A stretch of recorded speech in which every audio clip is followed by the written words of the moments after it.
नमस्कार दोस्तों, स्वागत है आप लोगों का ट्रैवलिंग हीरो के एक और वीडियो में। दोस्तों आज के वीडियो में हम लोग वीएफएस और एम्बेसी के बीच के डिफरेंस को जानेंगे। कई सारे लोग वीएफएस को ही एम्बेसी समझकर बैठ जाते हैं और दोस्तों वीएफएस में अपॉइंटमेंट से पहले उनके दिमाग में कई सारे रिलेटेड सवाल रहते हैं। तो दोस्तों आज की वीडियो में हम लोग इन सारे कंफ्यूजन्स के ऊपर बात करने वाले हैं और साथ ही साथ दोस्तों आप लोगों को ये भी बताएंगे कि वीएफएस का मतलब क्या होता है और वीएफएस के पास कौन कौन सी पावर मौजूद रहती है।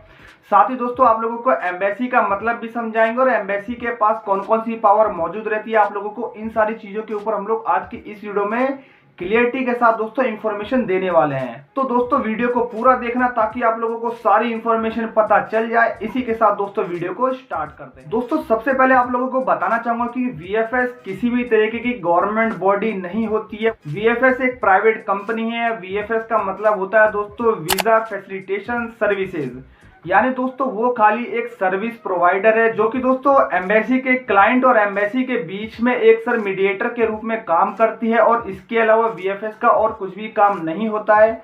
वीएफएस के हाथ में बिल्कुल भी नहीं होता है आप लोगों का वीजा ग्रांट करना या फिर आपका वीजा जो है रिजेक्ट करना।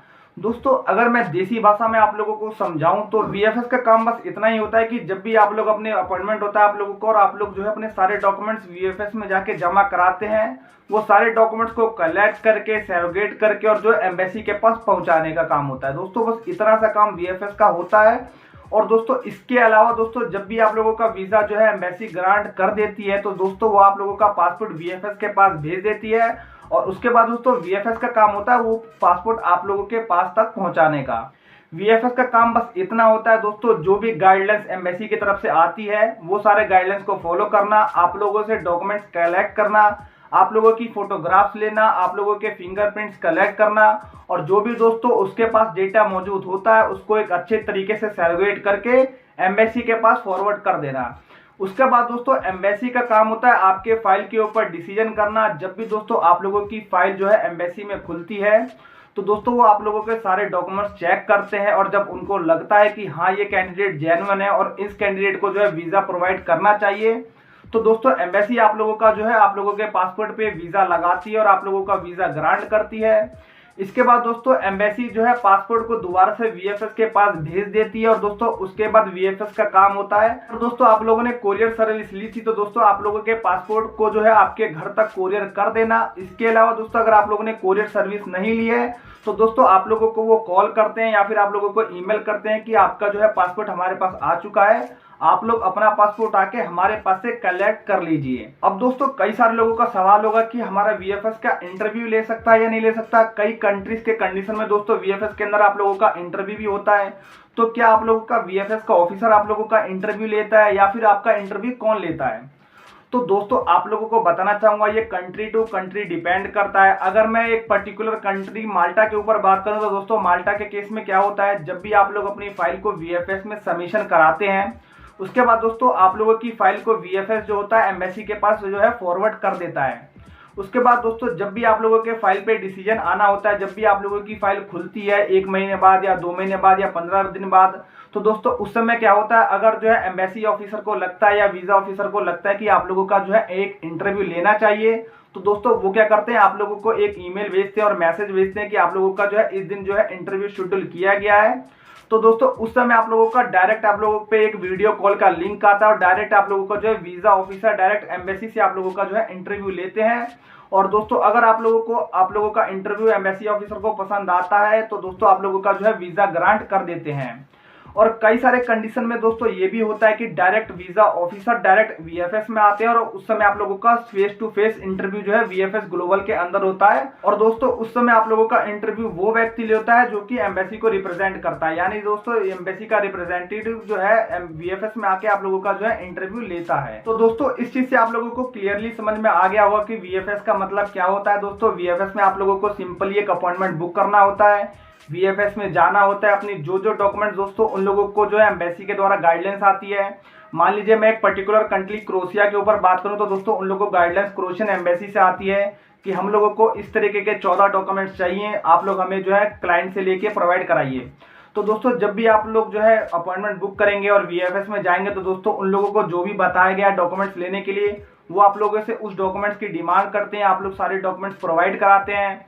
उसके बाद दोस्तों आप लोगों का एक फोटो क्लिक होता है, आप लोगों के फिंगरप्रिंट्स होते हैं और फिंगरप्रिंट्स के टाइम पे दोस्तों आप लोगों से नॉर्मल 2-4 सवाल जो वो लोग पूछते हैं वो दोस्तों एक नॉर्मल से बेसिक सवाल होते हैं। वो ये कंफर्म करने के लिए होता है दोस्तों कि आप लोग जेन्युइन कैंडिडेट हो या नहीं, या फिर आप लोग किसी और के अपॉइंटमेंट में तो नहीं आए हो।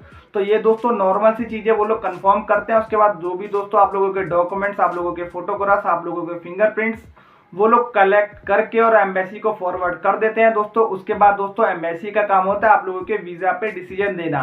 और दोस्तों इसके दौरान अगर आप लोगों से अगर किसी भी तरीके की गलती वीएफएस में होती है दोस्तों, उससे जो है आप लोगों के वीजा डिसीजन पे कोई भी फर्क नहीं पड़ता है। दोस्तों वीएफएस का काम होता है आप लोगों को सपोर्ट करना, आप लोगों की हेल्प करना। जो भी आप लोगों से गलती होती है वो लोग उसको सुधारते हैं, आप लोगों की हेल्प करते हैं और दोस्तों आप लोगों के प्रॉपर डॉक्यूमेंट सबमिट करके वो लोग जो है एम्बेसी को फॉरवर्ड कर देते हैं। अब दोस्तों हम लोग बात कर लेते हैं कि एम्बेसी क्या होता है और एम्बेसी का जो है काम क्या होता है। दोस्तों एम्बेसी जो है एक अपनी कंट्री को रिप्रेजेंट करने के लिए गवर्नमेंट बॉडी बनाई जाती है, जो कि एक हर किसी कंट्री में हर किसी कंट्री की एम्बेसी मौजूद रहती है और वो जो है दोस्तों अपनी कंट्री को रिप्रेजेंट करती है। यानी दोस्तों अगर मैं उदाहरण के तौर पे बताऊं, अगर आप लोगों को इंडिया के अंदर अगर क्रोएशिया की एम्बेसी मौजूद है तो दोस्तों उस एम्बेसी का काम यही है कि लोगों को परमिशन देना, लोगों को वीजा ग्रांट करना ताकि वो जो है क्रोएशिया में जा सकें। और जो भी उन लोगों का पर्पस है, जैसे दोस्तों कई सारे लोग एम्प्लॉयमेंट के पर्पस से जाते हैं, कई लोग टूरिज्म के पर्पस से जाते हैं, कई लोग स्टडी वीजा के दौरान जाते हैं। तो दोस्तों इन लोगों को वीजा ग्रांट करना यही काम होता है एम्बेसी का। इसके अलावा दोस्तों अगर क्रोएशिया के सिटीजन जो भी इंडिया में आते हैं वो लोग घूमते हैं और उन लोगों को किसी भी तरीके की प्रॉब्लम होती है वो लोग दोस्तों डायरेक्ट अपनी एम्बेसी में जाते हैं और वहां पे जो उन लोगों की जो है हेल्प हो जाती है। तो दोस्तों ये मतलब होता है एम्बेसी का और यही एम्बेसी का काम होता है दोस्तों आप लोगों को वीजा ग्रांट करना। और दोस्तों एम्बेसी एक गवर्नमेंट बॉडी होती है, एम्बेसी के हाथ में ही होता है दोस्तों आप लोगों को वीजा देना या ना देना।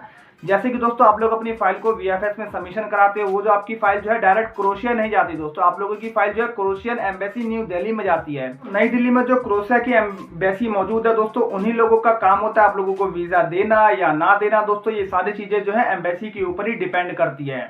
तो दोस्तों आशा करता हूं कि आप लोग वीएफएस और एम्बेसी के बीच के डिफरेंस को जान चुके होंगे। दोस्तों कई सारे लोगों के दिमाग में कंफ्यूजन थी कि एम्बेसी का मतलब क्या होता है, वीएफएस का मतलब क्या होता है, वीएफएस के पास कौन सी पावर मौजूद है, एम्बेसी के पास कौन सी पावर मौजूद है। तो दोस्तों इस वीडियो से आप लोगों को क्लियरिटी के साथ समझ में आ गया होगा कि दोस्तों वीएफएस और एम्बेसी के बीच के डिफरेंस का मतलब क्या होता है और इन दोनों के बीच में कौन कौन से डिफरेंसेस मौजूद हैं। तो दोस्तों इसी तरीके की और ज्यादा इंफॉर्मेटिव वीडियो देखने के लिए दोस्तों हमारे चैनल से आप लोग जुड़ सकते हैं। चैनल को सब्सक्राइब करें और वीडियो पसंद आई हो तो दोस्तों वीडियो को लाइक कर देना। बाकी दोस्तों मिलते हैं एक नई वीडियो में, जब तक के लिए रोम रोम।